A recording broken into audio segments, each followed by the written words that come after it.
அண்ணா அண்ணா அண்ணா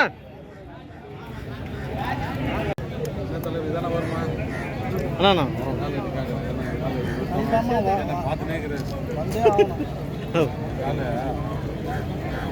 சொல்லிக்கிறாரு.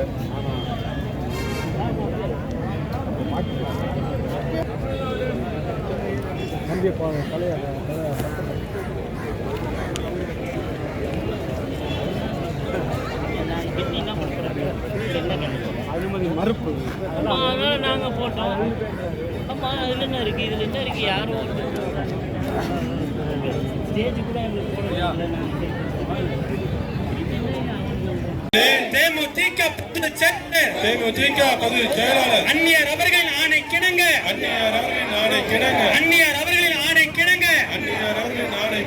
இளைய கேப்டன்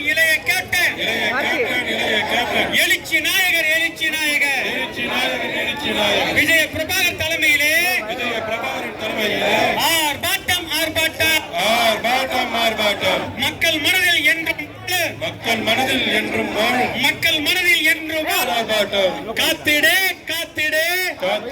காத்திடு இளைஞர்களையும் மாணவர்களையும் கஞ்சா போதையில் இருந்து காத்திடு கட்டுப்படுத்த முடியாவிட்டால் ஆட்சியை விட்டு ஓடிவிடு கட்டுப்படுத்த முடியாவிட்டால் ஆட்சியை விட்டு ஓடிவிடு. தாய்மார்களே, அன்பு கொண்ட சகோதர சகோதரிகளே, பொதுமக்களே மற்றும் என் ஊரில் மேலான அன்பு தமிழ் நெஞ்சங்களே, உங்கள் அனைவருக்கும் என் முதல் கண் வணக்கத்தை தெரிவித்துக் கொள்கிறேன். இந்த சொல்லின் சொந்தக்காரோட சொல் இனி என் மூலம் தமிழ்நாடு தொடர்ந்துட்டே இருக்கும். இதை நான் சொல்றத பெருமை அடைய சந்தோஷப்படுறேன். இன்னைக்கு தேமுதிக ஆர்ப்பாட்ட கூட்டத்துக்கு வருகை தந்திருக்கும் அனைத்து மாவட்ட கழக செயலாளர்கள், நகர செயலாளர், தொண்டர்களின் நேரம் எல்லாருக்குமே நான் நன்றியை தெரிவித்துக் கொள்கிறேன். இந்த நேரத்தில், ஒரு சோகமான நேரத்தில், இன்னைக்கு எல்லாருக்குமே வேலை இருந்தும், இன்னைக்கு ஒரு மோசமான நிகழ்வு தமிழ்நாட்டில் இருந்தும் இத்தனை பேர் உங்க வேலையை விட்டு இன்னைக்கு நம்ம கேப்டனோட லட்சியத்துக்கும் கேப்டனுக்காக கொள்கைக்காக இன்னைக்கு நம்ம எல்லாருமே போராடிட்டு இருக்கோம்னா இது தமிழ்நாட்டின் மக்களின் வாழ்வாதாரத்துக்கும் தமிழ்நாட்டு மக்களுக்காக மட்டும்தான் இந்த போராட்டம். இன்னைக்கு தமிழ்நாடு முழுவதும் நம்ம பொதுச் செயலாளர் அன்னியார் திருமதி பிரேமலதா விஜயகாந்த் அறிவித்துள்ளார்கள். அதை தொடர்ந்து இன்னைக்கு நம்ம எல்லாருமே இன்னைக்கு தமிழ்நாடு முழுவதுமே இன்னைக்கு நம்ம ஆர்ப்பாட்டத்தில் கலந்துட்டு இருக்கோம். இன்னைக்கு வள்ளூர் கோட்டம் சென்னையிலிருந்து இன்னைக்கு முன்னாடி அவங்க பேசும்போது உண்மையிலேயே மன வேதனையோட தான் இன்னைக்கு நான் வந்து முன்னாடி பேசிட்டு இருக்கேன். ஏன்னா பல்வேறு வீடியோ இந்த கள்ளச்சாராயம் இஷ்யூ வந்ததிலிருந்து கடந்த 4-5 நாட்களா இணையதளத்தில் யூடியூப்ல நம்ம எல்லாருமே பார்த்துட்டு இருக்கோம். பெண்மணிங்க எவ்வளோ கஷ்டப்படுறாங்க அவங்க குடும்பத்தை விட்டு. இன்னைக்கு எத்தனையோ பெண்மணிங்க விதவையா தவிக்கிறாங்க. அதே மாதிரி இந்த கள்ளச்சாராயம் குடிச்சு அந்த ஆண்கள் வந்து அது சில வீடியோலாம் பார்த்தேன், அவங்க எப்படி துடிச்சு உயிர் இழக்கிறாங்க. அதே மாதிரி அவங்க குடிக்கும் போது அவங்களோட உடம்பு வந்து அவங்களுக்கு என்னென்ன செய்து, தலைவலி, வாந்தி, அவங்களால முடியல. அப்ப இருந்துமே அந்த போதைக்கு அடிமைப்படுத்துறது இந்த தமிழ்நாடு அரசு தான்.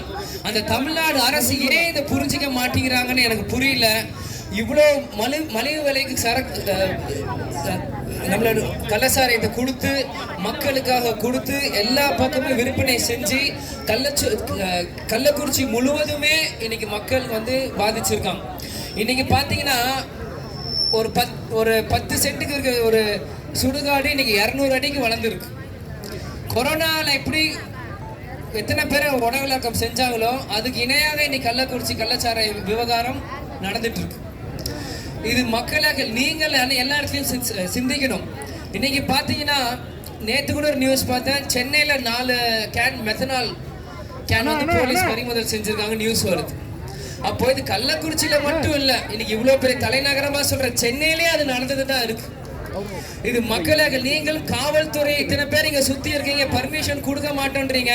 நாங்க இங்க எதுவும் பிரச்சனை பண்றதுக்காக நாங்க கூட்டம் போடல. உங்க பிரச்சனை, மக்கள் பிரச்சனை பேசவும் தான் கூட்டம் போடுறோம். இன்னைக்கு இந்த வெக்கக்கேடு காவல்துறைக்கு உங்களுக்காக தான் பேச வந்திருக்கோம். ஆனா நீங்க அனுமதிக்கலன்னா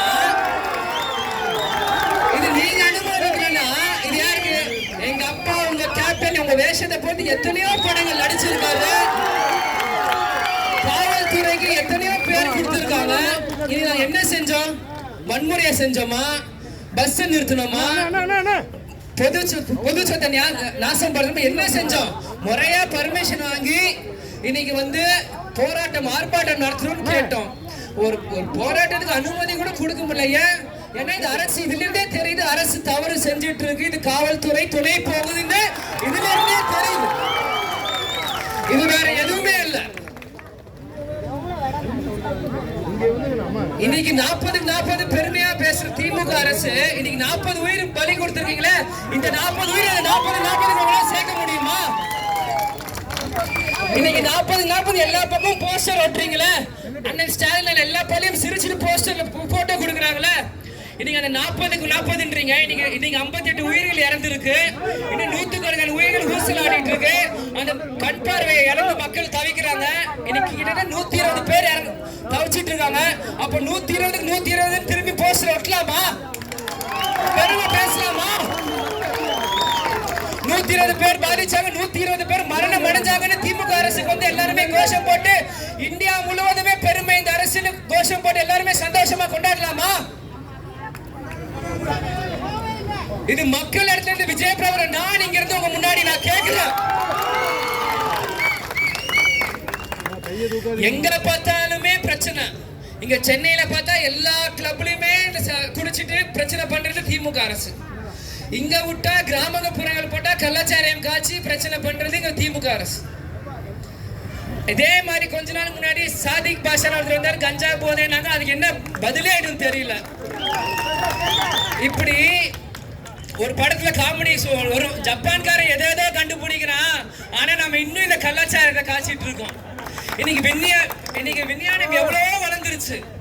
இன்னைக்கு நம்ம எங்கேயோ போயிட்டோம். பக்கத்து ஸ்டேட் மகாராஷ்டிரா, நீங்க டெல்லியில பாத்தீங்கன்னா 10-15 வருஷத்துக்கு முன்னாடியே மெட்ரோ ரயில் வந்துருச்சு.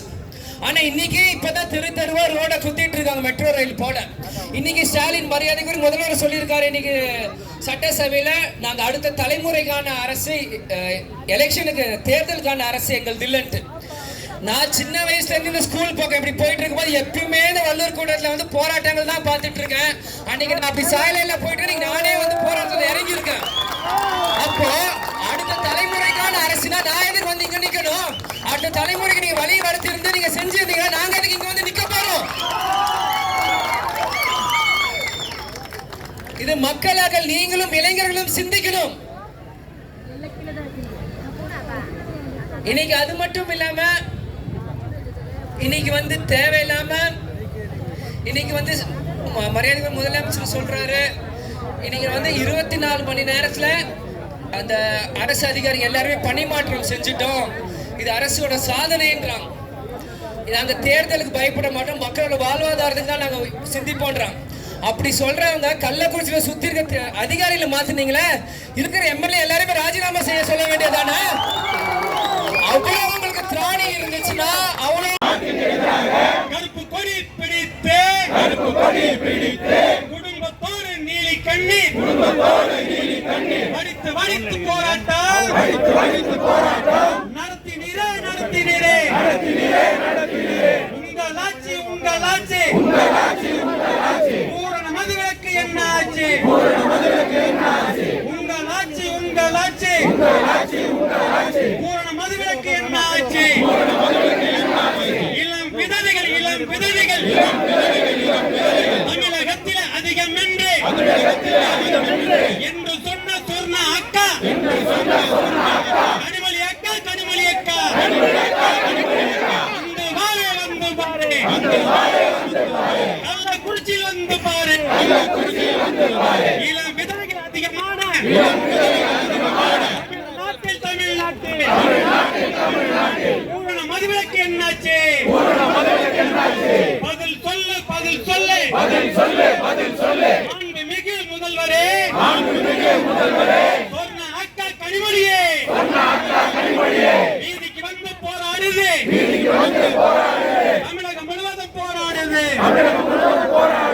வெட்கக்கேடு மானக்கேடு, கஞ்சா புழக்கம் வீதிகள் தோறும் ஓடுகிறது.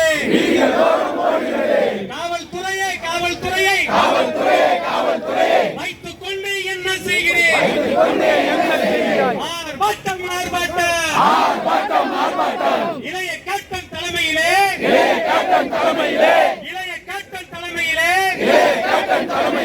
விஜய பிரபாகர் தலைமையிலே ஆர்ப்பாட்டம் கள்ளக்குறிச்சி மாத்திரமல்ல இன்னும் எத்தனை கிராமங்களோ இன்னும் எத்தனை சாவுகளோ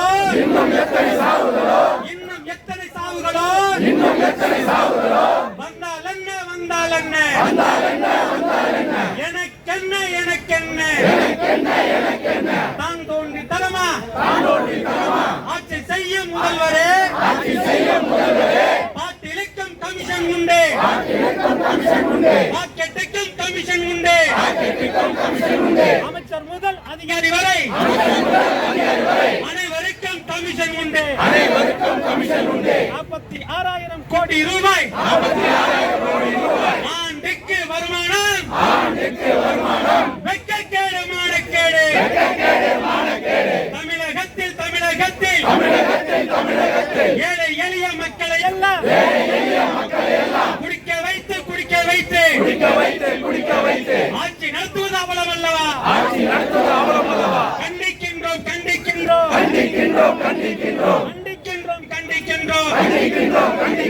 உரிமை தொகை 1000 வழங்கி ஏழை மக்களின் வாழ்வுதானே காவு வாங்க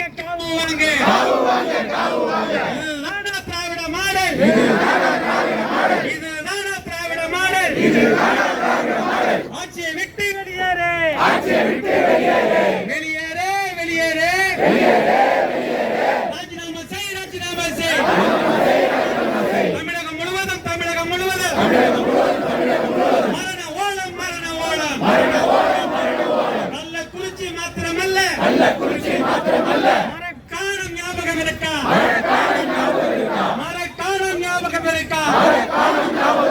எங்கு பார்த்தாலும் போதை பழக்கம் கஞ்சா பழக்கம் இங்கே இருக்கு சாராய பாக்கெட் இங்கே இருக்கு தெருவுக்கு தெரு டாஸ்மாக் மூடிவிடு முத்துசாமி அவர்களே, நீங்களே ரிசைன் பண்ண உங்களுக்கு பேர் நல்லது, உங்களுக்கு கௌரவம். அதனால் நீங்களே ரிசைன் பண்ணிக்கோங்க, அதுதான் உங்களுக்கு கௌரவம். இந்த மாதிரி எல்லாருமே சொல்லி கேவலப்படாதீங்க. அதே மாதிரி அங்க இருக்க திமுக இருக்க சுற்றுவட்டார இருக்க அனைத்து திமுக எம்எல்ஏயுமே ராஜினாமா செய்யணும். செஞ்சு இந்த ஆட்சியை முடக்கி மீண்டும் தமிழ்நாடு எல்லா பக்கம் ஒரு மாற்றம் வரணும். அது மக்கள் நீங்கள் உங்க ஆள மனசுல ஒரு தீக்குச்சி மாதிரி ஒரு நெருப்பு எரிஞ்சாதான் மாற்றம் வரும். தேர்தல் நேரத்தில் நோட்டுக்கும் சோறுக்கும் பீருக்கும் விலை போனா இனி எந்த வருஷம் இல்ல எத்தனை வருஷம் ஆனாலும் கள்ளச்சாரம் யாராலையும் ஒழிக்க முடியாது. எந்த மாற்றமும் வராது. மேடை போட வேண்டியதான், மைக்க பிடிக்க வேண்டியதான், பேச வேண்டியதான், கத்த வேண்டியதான், போயிட்டு இருக்க வேண்டியதான். நான் எந்த மாற்றமும் வராது. மக்களுக்கு நீங்கள் சிந்திக்கணும். அதனால் வரவேற்பு கொடுத்த எல்லாருக்கும் நான் நன்றியை தெரிவித்துக் கொள்கிறேன். மக்களுக்கு நீங்கள் எல்லாருமே சிந்திக்கணும். காவல்துறையும் இந்த மாதிரி நேரத்தில் உதவியா எங்களுக்கு இருக்கணும். மரியாதையா நான் கேட்டுக்கிறேன். ஒரு ரிக்வெஸ்டா நான் சொல்லிக்கிறேன். நாங்க யாரும் பிரச்சனை பண்றது வரல, மக்கள் பிரச்சனை நான் பேச வந்தோம். ஆனா அனைத்து காவல்துறைக்கும் எங்களுக்கு ஹெல்ப்பா ரிக்வெஸ்டா இருக்கும் நான் கேட்டுக்கிறேன். மீடியா நண்பர்கள் நன்றி, தேமுதிக தொண்டர்கள் நிர்வாகிகள் எல்லாரும் நன்றி கூறி அதே மாதிரி ஒரு 5 நிமிஷம் கோஷம் போட்டுட்டு நம்ம உரையை முடிச்சுப்போம். நன்றி, வணக்கம். மக்களே எல்லாருமே தெளிவாக, நீ யாரையுமே திசை திருப்ப முடியாது. இன்னைக்கு இவ்வளவு பெண்கள் என்னை சுத்தி இருக்கீங்க. பெண்கள் நீங்களும் உங்களுக்கு தெரியும். இந்த டாஸ்மாக் இங்க இருக்க சென்னையில் எத்தனை பேர் குடும்பத்தை வாழ்க்கையை அழிச்சிட்டு இருக்கு. இன்னைக்கு கிராமப்புறங்களை கள்ளச்சாரி அழிக்கிற மாதிரி மெட்ரோபாலிட்டன் சிட்டில டாஸ்மாக் இன்னைக்கு எத்தனை குடும்பத்தை அழிச்சிட்டு இருக்குன்னு உங்களுக்கு தெரியும். அந்த ஆண்களை கேட்ட என்ன சொல்றாங்க? உடம்பு வலி, மனசு சோகம், அதான் 2 பாட்டில் விட்டுட்டேன் அப்படின்றாங்க. அப்ப உடம்பு வலி, மனசு சோகம்னா அரசாங்கம் என்ன பாட்டில் விற்க கூடாது. அந்த மக்களுக்கு வாழ்வாதாரத்துக்கு வேலை வாய்ப்பு உண்டாக்கி கொடுக்கணும். அதுதான் ஒரு நல்ல அரசாங்கமோட வேலை. பாட்டில் விலையை குறைக்கிறது, கள்ளச்சாரை விற்கிறது, ஏன்னா உடம்பு வலிக்குது குடிக்கட்டும்னு சொல்றதுக்கு இல்ல. அவங்களுக்கு வேலை வாய்ப்பு நீங்க கொடுத்தீங்கன்னா இவங்க எது குடிக்க போறாங்க? காலையில இருந்து சாயங்காலம் வேலையை பார்த்தா சாயங்காலம் மேல குடும்பத்தோட சந்தோஷமா இருந்து நேரத்தோட படுத்து நேரத்தோட சாப்பிட்டு நேரத்தோட வேலைக்கு போயிட்டு வருவாங்க. அந்த வேலை வாய்ப்பு இல்லாம என்ன பண்றதுன்னு தெரியாமனால்தான் போதைக்கு அடிமையாயிட்டு இருக்காங்க இன்னைக்கு ஒவ்வொருத்தரும். இது ஏதாவது மாற்று சொல்ல முடியும்? மக்கள் நீங்க சொல்லுங்க. இது ஏதோ நாங்க வந்து திமுக அரசை குறை சொல்றோம் எங்க நோக்கம் இல்ல. மக்களோட வலி வேதனையை தான் இன்னைக்கு தேமுதிக தமிழ்நாடு முழுவதும் ஆர்ப்பாட்டத்தில் சொல்லிட்டு இருக்கோம்.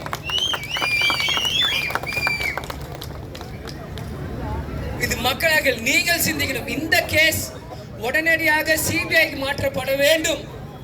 இருந்தால்தான் இது உண்மையான நிலையை நம்ம கண்டுபிடிக்க முடியும்.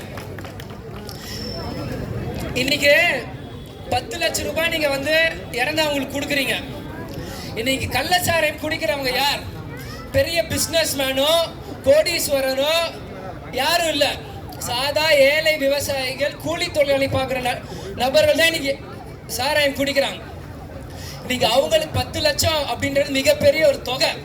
இன்னைக்கு ஒருத்தர் இறந்து அவங்க குடும்பத்துக்கு 10 லட்சம் போகுதுன்னா அப்ப கஷ்டப்படுறவங்க எவ்வளவு நாள் கஷ்டப்படுவாங்க.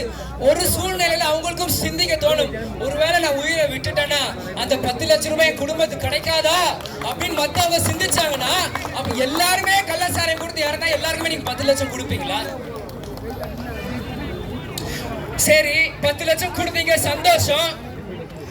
திமுகவோட சொந்த காசியா கொடுத்துச்சு, மக்கள் வரி பணம் தானே கொடுத்தீங்க, மக்களோட வரி பணத்தை தான் கொடுத்திருக்கீங்க. இது நியாயமா?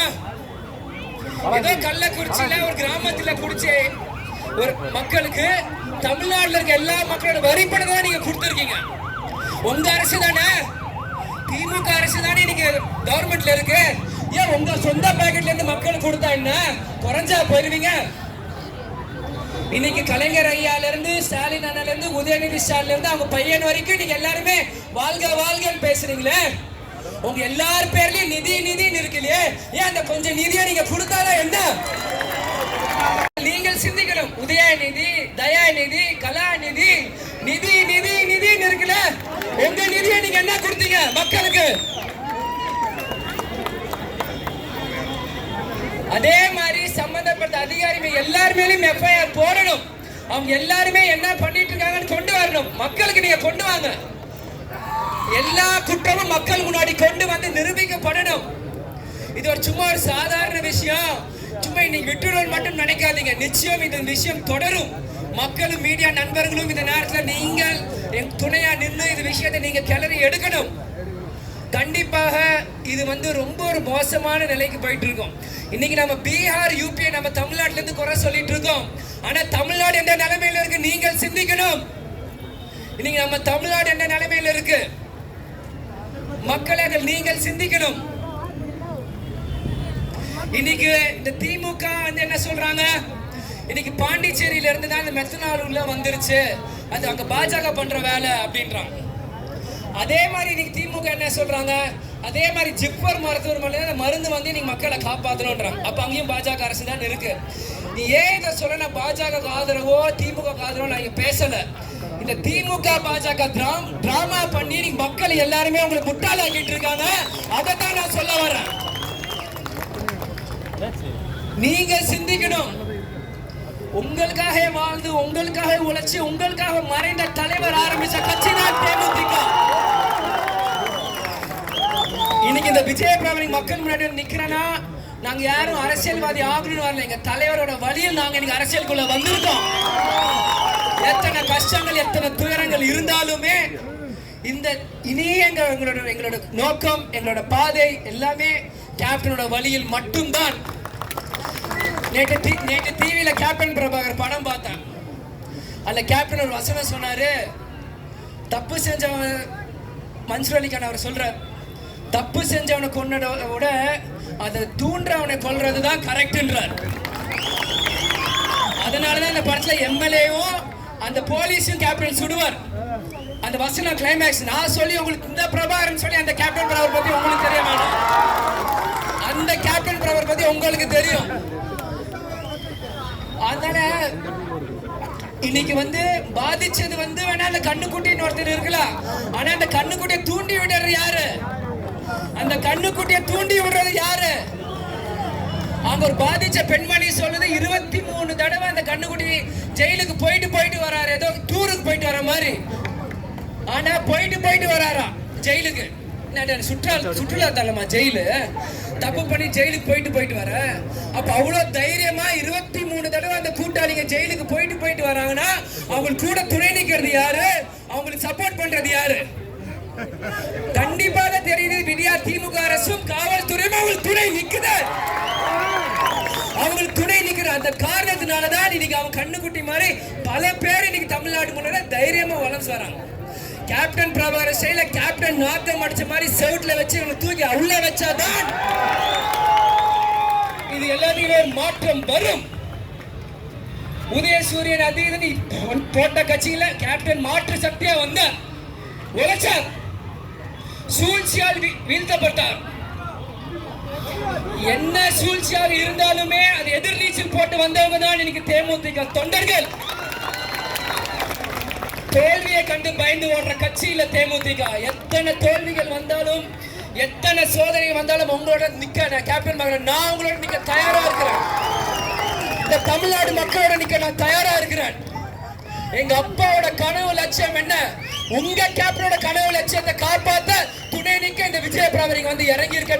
அது மக்களாக நீங்கள், பெண்கள், தொண்டர்கள் நீங்க கூட நிக்கணும். அதனால் இந்த வழக்கு, இந்த கள்ளச்சாராயம் கேஸ் உடனடியாக மீண்டும் சொல்றேன் சிபிஐக்கு மாற்றப்பட வேண்டும். இதுக்கு யாரெல்லாம் அதுக்கான உடனடியா இருக்கிறாங்களோ எல்லாருமே மக்கள் வெளிச்சத்தை கொண்டு வர முடியும். அனைத்து எல்லார் மேலேயும் எஃப்ஐஆர் வழக்கு போடணும். இன்னைக்கு